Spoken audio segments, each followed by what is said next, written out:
आज मैं बहुत खुश था कि मेरी पसंद की शादी हुई थी। मैंने अनामिका को एक शादी के फंक्शन में देखा था और पहली नजर में ही उससे मोहब्बत कर बैठा। वो इस कदर खूबसूरत थी कि मैंने फौरन उसके घर रिश्ता भेज दिया और उधर से हाँ भी हो गई, क्योंकि मेरी अभी नई नई अच्छी नौकरी जो लगी थी, इस वजह से लड़की वालों ने तुरंत हाँ कर दी। 3 महीने के लंबे इंतजार के बाद आज मेरी अनामिका से शादी हो चुकी थी और वो विदा होकर मेरे घर में आ चुकी थी। 3 महीने तक मैं उसके हुस्न के दीदार करने के ख्वाब देखता रहा। ये 3 महीने मेरे लिए 3 सदियों के बराबर थे। जब से मेरा उसके साथ रिश्ता तय हुआ था, मेरी मोहब्बत में दिन ब दिन बढ़ोतरी होती चली गई। वो 22 साल की बेहद हसीन लड़की थी। मेरी उम्र 25 साल थी और मैं खुद भी बहुत खूबसूरत शक्ल का मालिक था। आज शादी में सबने हमें देखकर चांद सूरज की जोड़ी कहा। अनामिका मेरी माँ के दूर के रिश्तेदार की बेटी थी, इसलिए मैंने अनामिका के बारे में ज्यादा छानबीन नहीं करवाई कि उसका चरित्र कैसा है, वो कैसी लड़की है। मैं तो सिर्फ उसके हुस्न पर फिदा हो गया था और वो मेरी माँ की रिश्तेदार की बेटी थी, तो मुझे जरूरत ही पेश नहीं आई छानबीन की, क्योंकि रिश्तेदारों में उन चीजों की जरूरत नहीं पड़ती है। खैर, जैसे ही मैं कमरे में दाखिल हुआ तो मैंने देखा कि अनामिका घूंघट निकाले बैठी हुई थी। कब से मैं यह मंजर देखने के लिए बेचैन था। मैंने आहिस्ता आहिस्ता कदम उसकी तरफ बढ़ाए और उसके सामने आकर बैठ गया। मैंने महसूस किया कि उसके हाथ कांप रहे थे। यकीनन वो घबराहट का शिकार थी। मेरे चेहरे पर न जाने क्यों मुस्कुराहट आ गई थी। शर्माती और घबराती हुई दुल्हन मुझे बहुत अच्छी लगी थी। मैंने उसके लरजते हाथों को अपने हाथों में लिया। जैसे ही मैंने उसके हाथों को थाम लिया, उसने फौरन से अपने हाथ पीछे खींच लिए। मुझे उसकी इस हरकत पर भी हंसी आ गई थी। मैं समझ गया था कि वो एक बहुत ही शर्मीली सी लड़की है। मुझे शर्मीली लड़की अच्छी लगती थी, शायद इसलिए मुझे अनामिका अच्छी लगी थी। मैंने उससे कहा कि तुम्हें घबराने की कोई जरूरत नहीं है, मैं तुम्हें बहुत प्यार से रखूंगा, तुम मेरी पहली और आखिरी मोहब्बत हो। मैंने उसका घूंघट पलट दिया। वो बेहद हसीन लग रही थी। ऐसा लग रहा था आसमान से कोई परी उतरकर मेरे कमरे में आ गई है। मैं अपने आप को खुश किस्मत समझ रहा था। मैंने उसकी खूबसूरती की तारीफों के किस्से पढ़ने शुरू कर दिए, लेकिन उसके चेहरे पर जर्रा बराबर भी मुस्कुराहट नहीं आई थी। तो मैं थोड़ा परेशान सा हो गया, क्योंकि दुल्हन तो बहुत खुश होती है जब दुल्हा उसकी तारीफ करता है। ठीक है, वो बहुत शर्मीली थी, लेकिन मुस्कुरा तो सकती थी ना, मगर वो तो बिल्कुल ही नहीं मुस्कुरा रही थी। ऐसा लग रहा था कि अभी रो देगी। मैंने उसके करीब होने की कोशिश की तो उसने एकदम से पेट पकड़ लिया और कहने लगी कि मुझे पेट में बहुत तेज दर्द हो रहा है, जो कि मेरी बर्दाश्त से बाहर है। उसकी बात सुनकर मैं परेशान हो गया था। तो थोड़ी देर पहले मैं जो खुश हो रहा था, उसकी अदाओं पर अब मुझको घबराहट सी होने लगी थी। मुझे लग रहा था कि उसे कोई दर्द नहीं है, वो बहाना बना रही है ताकि मैं उसके करीब न जाऊं। मैंने उससे कहा कि ठीक है, मैं तुम्हें दवाई लाकर देता हूं। मैं कमरे से बाहर निकल गया और सोच रहा था कि घर वालों से क्या कहूंगा कि मेरी पत्नी के पेट में दर्द है, उसे टैबलेट चाहिए। ये बातें सोचते हुए मुझे न जाने क्यों बहुत अजीब सा महसूस हो रहा था। सब घर वाले सो चुके होंगे, लेकिन नहीं, घर के मैन हॉल में उस वक्त काफी भीड़ थी। मैंने घर में ही रखी दवाइयों में पेट दर्द की गोली तलाश करनी शुरू कर दी, जो कि मुझे मिल भी गई थी। मैं दवाई लेकर पलटने ही लगा था कि मेरे कजन ने मुझे वहां पर देख लिया, जो कि मेरे मामा का बेटा था। उसने मेरे कांधे पर हाथ रखा और अजीब सी मुस्कुराहट अपने चेहरे पर सजाकर पूछा कि सब कुछ ठीक तो है ना। मैंने कहा सब कुछ ठीक है, मेरी पत्नी की तबीयत कुछ ठीक नहीं है, उस वजह से मैं उसके लिए दवाई लेकर जा रहा हूँ। तो आगे से मेरे कजन ने कहा कि लड़कियां तो शादी की पहली रात इस तरह के बहाने करती ही हैं, खासकर ऐसी लड़कियां जिन्हें अपना पति पसंद नहीं होता और उनकी पसंद की शादी नहीं होती है, तो वो बीमारी का बहाना कर देती है। यकीनन तुम्हारी पत्नी भी इसी वजह से बीमारी का बहाना कर रही है। शायद उसे तुम में कोई दिलचस्पी नहीं है। अगर वो इस शादी से खुश होती तो तुम्हें इस वक्त कमरे से बाहर ना निकलना पड़ता। मेरे कजन की बातों ने तो मेरे अंदर जैसे आग लगाती थी। मुझे बहुत गुस्सा आया था, लेकिन मैं शादी वाले घर का माहौल खराब नहीं करना चाहता था। थोड़ी देर पहले जो मैं सोच रहा था कि शायद वाकई मेरी पत्नी के पेट में दर्द होगा, लेकिन अब अपने कजन की बातें सुनकर मुझे महसूस हो रहा था कि शायद वो सच बोल रहा है। क्या वाकई अनामिका इस शादी से खुश नहीं है? अगर वो खुश नहीं थी तो फिर उसने शादी के लिए हामी ही क्यों भरी थी? जहां तक मेरे गुमान में था तो उसके घर वालों ने उसकी रजामंदी से रिश्ता तय किया था।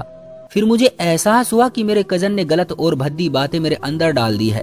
मेरी पत्नी के खिलाफ लोग इस तरह की बातें कर रहे हैं ताकि पति पत्नी का रिश्ता खराब हो जाए। मुझे याद आया कि मेरे मामा का ये बेटा जो मुझसे इस तरह की अजीबोगरीब बातें कर रहा था, उसको खुद शादी का बहुत तो शौक था और उसको कोई लड़की नहीं मिल रही थी। शायद वो मेरी शादी को देखकर जलन महसूस कर रहा था, इसलिए उसने इस तरह की बात कही थी ताकि मेरी खुशियां गारत हो जाए। मैंने उन ख्यालों को झटक दिया और अपने कमरे की तरफ बढ़ा तो देखा कि अनामिका बहुत जोर से अपना पेट पकड़कर बैठी है और उसकी आंखों से आंसू जारी है। मैं फौरन उसके पास गया और उसे दवा और पानी दिया। मैंने उससे कहा कि वो थोड़ा आराम कर ले।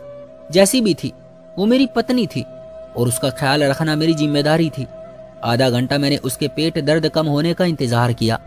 उस दौरान मैं उससे बात करना चाहता था, लेकिन वो बिल्कुल भी बात करने के मूड में नहीं थी। ऐसा महसूस हो रहा था कि उसे बहुत तकलीफ है और वो कुछ सुनना नहीं चाहती है और बोलना भी नहीं चाहती है। मायूस होकर मैंने मोबाइल पर गेम खेलना शुरू कर दिया। काफी देर तक मैं गेम खेलता रहा, फिर मोबाइल से सर उठाकर देखा तो अनामिका सो चुकी थी। मुझे बहुत ज्यादा मायूसी हुई थी। उस रात के लिए तो मैंने बहुत ज्यादा सपने सजाए थे कि मुझे मेरी मोहब्बत वापस मिल जाएगी और हम एक खुशहाल जिंदगी की शुरुआत करेंगे, खूब सारी बातें करेंगे, एक दूसरे से मोहब्बत का इजहार करेंगे। लेकिन मैंने तो खुलकर अपनी मोहब्बत का इजहार तक न किया था उससे और वो सो गई। मुझे नींद नहीं आ रही थी। मेरी मोहब्बत इतनी हसीन लड़की जो कि मेरी पत्नी थी मेरे सामने थी, मैं कैसे सो सकता था। मैंने उसके कांधे को हिलाकर उसे जगाना चाहा तो वो आधी नींद में थी। उसने सिर्फ इतना कहा कि उसे बहुत दर्द हो रहा है, उसे सोना है। मायूस होकर मैं भी सो गया और क्या करता। सुबह जब वो उठी तो नॉर्मल थी, मैं भी नॉर्मल था। शादी की पहली रात इस तरह से गुजरने का अफसोस तो मुझे बहुत था, लेकिन मैंने कहा ठीक है, बेचारी की तबीयत ठीक नहीं थी तो कोई बात नहीं। सुबह मुझे वो ठीक लगी तो मैंने उससे अपनी मोहब्बत का खुलकर इजहार किया और उसे बताया कि मैं कैसे पहली नजर में उसका दीवाना हो गया था और उसी वक्त उससे शादी का फैसला कर लिया था। मेरी बातें सुनकर वो खुश हो गई। वो अब मुस्कुरा रही थी, शर्मा रही थी। उसका ये रवैया देखकर मुझे बहुत खुशी हुई और मुझे समझ आ गया था कि रात में वाकई ही उसकी तबीयत ठीक नहीं थी। लेकिन जैसे ही मैं उसके करीब होने लगा तो उसने फिर अपना पेट पकड़ लिया और कहा कि मुझे दर्द शुरू हो चुका है। उसकी ये बात सुनकर मुझे अजीब सा महसूस हुआ। अभी थोड़ी देर पहले तक तो वो बिल्कुल ठीक थी, उसे अचानक से कैसे दर्द शुरू हो सकता था। मैं उसे डॉक्टर के पास भी नहीं लेकर जा सकता था। लोग क्या सोचेंगे कि शादी के पहले ही दिन पत्नी को डॉक्टर के पास क्यों लेकर आया है। हमारे यहाँ इस किस्म की बातों को बहुत अजीब सी नजरों से देखा जाता है कि शादी की पहली सुबह ही पत्नी को किसी वैद्य या डॉक्टर के पास लेकर जाया जाए। इन बातों को लोग गलत रंग दे देते थे। मैं जानता था उसको तकलीफ है, लेकिन अगर मैं उसको लेकर गया डॉक्टर के पास तो लोग चिमगोइयां करना शुरू कर देंगे। एक तो मेरे खानदान का माहौल ही ऐसा था कि लोग पहले ही हमसे जलन में पागल थे। मेरे अपने ही रिश्तेदार जलन महसूस करते थे। मैंने शादी पर बहुत पैसा लगाया था और बहुत धूमधाम से शादी की थी। हम लोग कोई ज्यादा अमीर नहीं थे, लेकिन अपनी हैसियत के मुताबिक ज्यादा खर्चा किया था। खानदान के बाकी लोग इतना खर्चा नहीं करते थे, कंजूसी करते थे। हमारे इर्द गिर्द हमसे जलने वालों का तांता लगा हुआ था। ऐसी सूरत में उसे अगर शादी की पहली सुबह ही डॉक्टर के पास लेकर जाता या डॉक्टर को घर लेकर आता तो मामला कहां से कहां पहुंच सकता था, मुझे अंदाजा था। मैंने उससे कहा कि तुम आराम करो। मैंने कमरे की लाइट ऑफ कर दी और बाहर चला आया। ये सब मेरे घर वाले और दूसरे रिश्तेदार जो अभी तक शादी के सिलसिले में मेरे घर पर ही मौजूद थे, मेरी उतरी हुई शक्ल को देखकर बहुत कुछ अंदाजा लगा रहे थे। उन्होंने मुझसे कुछ नहीं कहा, लेकिन उनकी नजरें मुझसे बहुत कुछ कह रही थी। मैं अपनी उदासी और अपनी मायूसी को दूर करने की बहुत कोशिश कर रहा था। ऊपर से बहुत मुस्कुरा रहा था कि मैं खुश हूं, लेकिन मेरे दिल का हाल शायद मेरी आंखों से जाहिर था। थोड़ी देर बाद मैं वापस आया तो देखा कि मेरी पत्नी बिस्तर पर मौजूद नहीं है। वॉशरूम से पानी गिरने की आवाज आ रही थी, शायद वो नहा रही थी। लेकिन जब मेरी नजर बेड की चादर पर गई तो मेरे होश उड़ गए थे। ऐसा मंजर तो मैं सपने में भी नहीं सोच सकता था। सफेद रंग की चादर जिस पर लाल रंग के धब्बे लगे हुए थे, मुझे कुछ और ही कहानी सुना रहे थे। ये सब क्या हो रहा था मुझे मालूम नहीं था। थोड़ी देर बाद मेरी पत्नी वॉशरूम से नहाकर निकली तो मेरा गुस्से से बुरा हाल था। मैंने उससे उन धब्बों के मुताबिक सवाल किया तो वो परेशान हो गई। ऐसा महसूस हो रहा था कि उसने खुद ये धब्बे नोटिस नहीं किए थे और नहाने चली गई। वो हक्का बक्का होकर चादर को देखने लगी और मेरा गुस्से से बुरा हाल था। मैंने उससे बहुत सवाल किए, लेकिन उसने मुझे कोई जवाब नहीं दिया। तो मैंने कहा कि मुझे जल्दी जवाब चाहिए, ये सब क्या है, वरना मैं तुम्हें अभी इसी वक्त धक्के मार मार कर घर से निकाल दूंगा। मेरी ये धमकी सुनकर तो और ज्यादा परेशान हो गई और मेरे करीब आकर मेरे लबों पर हाथ रख लिया। मुझसे मिन्नत करने लगी कि मैं उसे घर से ना निकालूं। मैंने कहा तो फिर मुझे बताओ कि इन दबाव की वजह क्या है। उसने मुझसे कहा कि आप मुझे 3 महीने का वक्त दें, मैं सब कुछ आपको बता दूंगी, लेकिन 3 महीने से पहले मैं ये राज आपके सामने नहीं खोल सकती, वरना बहुत कुछ बुरा हो जाएगा। उसकी बात सुनकर मुझे उसकी बात का यकीन नहीं आ रहा था। मुझे लगा वो बिना वजह बहाना बना रही है। मैंने उससे कहा कि मुझे अभी इसी वक्त सभी सवालों का जवाब चाहिए। तुमने रात भी मुझे करीब नहीं आने दिया और सुबह भी तुम्हारा व्यवहार मेरे साथ अजीब था। और अब ये धब्बे, मैंने तुमसे मोहब्बत की शादी की और मोहब्बत में इस कदर अंधा हो गया कि तुम्हारे बारे में किसी तरह की भी कोई छानबीन तक मैंने नहीं करवाई। लेकिन अब न जाने क्यों मुझे तुम्हारे चरित्र पर शक होने लगा है। मुझे लग रहा है कि मैंने तुमसे शादी करके गलती की है। आखिर ऐसा भी क्या राज है तुम्हारे पास कि 2-3 महीने से पहले मुझे बताया नहीं जा सकता। मैं गुस्से से बोल रहा था, लेकिन हल्की आवाज में, ताकि आवाज कमरे से बाहर न जाए। अगर आवाज कमरे से बाहर चली जाती है तो उसमें मेरी ही बदनामी होगी और जलनखोर खुश हो जाएंगे कि मेरी शादी की शुरुआत ही खराब हो गई है।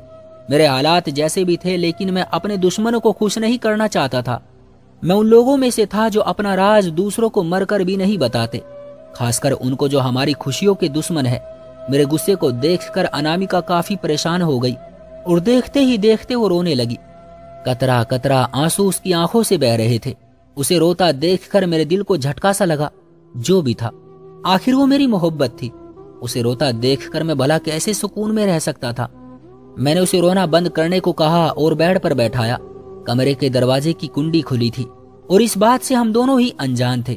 मैंने जब पत्नी को बेड पर बैठाया तो रोते हुए मेरे सामने हाथ जोड़कर रोने लगी और मिन्नतें करने लगी कि प्लीज ये बात किसी को मत बताना, मेरा ये राज राज ही रखना, मेरी इज्जत अब तुम्हारे हाथ में है। प्लीज मेरी बात को समझो, कोई भी गलत कदम उठाकर अपनी और मेरी जिंदगी बर्बाद मत करना। वो उन्हीं बातों से माहौल को और भी पेचीदा कर रही थी कि तभी मुझे अपने पीछे से एक आवाज आई, जिसे सुनकर मैं सटपटाकर पीछे मुड़ा। मेरी पत्नी भी बौखलाकर सामने देखने लगी। उसने जल्दी से अपना चेहरा आंसुओं से साफ किया। दरवाजे के बीचों बीच मेरा वही कजन खड़ा था और अजीब सी नजरों से हम दोनों को देख रहा था। तभी वो गुस्से से आगे बढ़ा और बोला कि क्या हुआ है अनामिका, तुम क्यों रो रही हो? क्या राजेश ने तुम्हें कुछ कहा है? मुझे बताओ, मैं अभी के अभी जाकर सबको बताता हूँ। अपने कजन का ये व्यवहार देखकर मैं बौखलाकर उसको देखने लगा। मेरी पत्नी एक टक मुझे देखने लगी और फिर नजरें झुका गई। मैंने फौरन बात संभालते हुए कहा कि ऐसी कोई बात नहीं है, दरअसल तुम्हारी भाभी को अपने घर वाले याद आ रहे थे, इसलिए रो रही थी। मगर मैंने समझा दिया है, अब वो ठीक है। मुझे इस पल अपने कजन पर बहुत गुस्सा आ रहा था। आखिर वो होता कौन है मेरी पत्नी से इतनी अपनायत से बात करने वाला? ऐसा लग रहा था जैसे वो मेरी पत्नी से पहली बार ना मिल रहा हो और मेरी पत्नी जो उससे बात करके ऐसे खिल उठी थी जैसे कि उसे मुझसे कोई खौफ ही ना रहा था। मैंने बमुश्किल गुस्से पर काबू पाया। मुझे वो मेरा कजन न जाने क्यों कुछ अजीब सा लगने लगा था। वो बार बार मेरी पत्नी को बहाने बहाने से देखता और मेरी पत्नी भी उसकी हंसी पर भरपूर मजाक में जवाब दे रही थी। मगर उसके बावजूद भी मैं मुस्कुराता रहा। मुझे खानदान वालों में बातें नहीं बनवानी थी। शादी का फंक्शन खत्म होने के बाद सभी रिश्तेदार घर जा रहे थे। अनामिका सबसे मिलकर कमरे में जा चुकी थी। तभी मेरी मौसी जी, जो कि अपाहिज थी, उन्होंने अनामिका को बाहर बुलवाने को कहा। मैं पति होने के नाते खुद ही लेने के लिए जब अपने कमरे में गया तो खुले दरवाजे से वो मंजर देखकर मेरे कदम वहीं के वहीं रुक गए। मेरे कमरे में मेरा छोटा भाई खड़ा था जो मेरी पत्नी के बालों में हाथ फेर रहा था। मैं चौंकते हुए अंदर चला गया। मेरी मोहब्बत, मेरी पत्नी मेरे भाई के साथ इतने करीब खड़ी थी। तभी मेरा चेहरा आईने में देखकर मेरा भाई सीधा हुआ और बोला कि आ जाए भाई, दरअसल भाभी के बालों में सेफ्टी पिन फंस गई थी, बस यही निकालने में उनकी मदद कर रहा था। वो हड़बड़ा गया था, ये साफ जाहिर था। मेरे दिमाग को कई सोचों ने शिकंजे में ले लिया था।